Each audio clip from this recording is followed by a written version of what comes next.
Welcome guys, আসসালামু আলাইকুম। চলে এলাম নতুন একটি রেসিপি নিয়ে। আজকে আমি আপনাদেরকে লইট্টা মাছ ফ্রাই করে দেখাবো। তো চলুন কথা না বাড়িয়ে ভিডিওতে চলে যাওয়া যাক।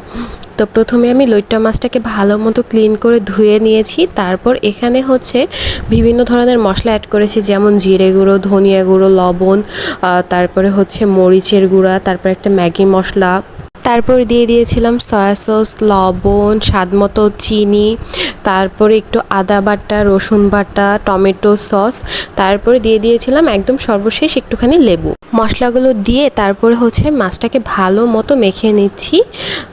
সুন্দর করে মশলাটা মাখতে হবে যাতে প্রত্যেকটা মাছের গায়ে সুন্দর মতো মশলাটা লেগে যায় এবং ভেতরে মশলাটা ঢুকে। তারপর আমি এই মশলাটা মাখানোর পর মাছটাকে প্রায় 4-5 ঘন্টার জন্য ম্যারিনেট করে ফ্রিজে রেখে দিয়েছিলাম।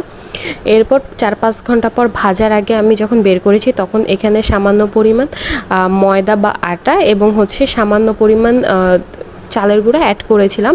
আপনারা চাইলে চালের গুঁড়োটা স্কিপ করতে পারেন, কিন্তু চালের গুঁড়োটা দিলে ফিশ ফ্রাইটা হচ্ছে একটু ক্রিস্পি হবে, যেটা খেতে খুবই টেস্টি লাগবে। এরপর হচ্ছে আমি ভালো মতো তেল দিয়ে গরম করে দিয়েছি। তেলটা গরম হওয়ার পর আস্তে আস্তে করে মাছগুলোকে ভেজে নিচ্ছি। এই দেখুন আমি কিভাবে ভেজে নিচ্ছি।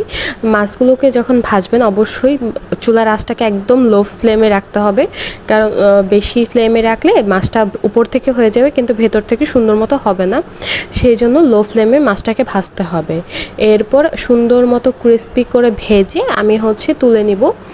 তুলে নিয়ে হচ্ছে সবাইকে খাওয়ার জন্য পরিবেশন করব গরম গরম, কারণ এই মাছ ফ্রাইটা হচ্ছে গিয়ে একটু গরম গরম খেতেই ভালো লাগে। ঠান্ডা হয়ে গেলে এটা নরম হয়ে যায়, তখন আর খেতে ভালো লাগে না। তাই হচ্ছে সুন্দর মতো তুলে গরম গরম সবাইকে খাওয়ার জন্য সার্ভ করব। এই ছিল আমাদের আজকের রেসিপি। যদি ভালো লাগে লাইক, কমেন্ট, শেয়ার করে পাশে থাকবেন। ধন্যবাদ সবাইকে। আসসালামু আলাইকুম।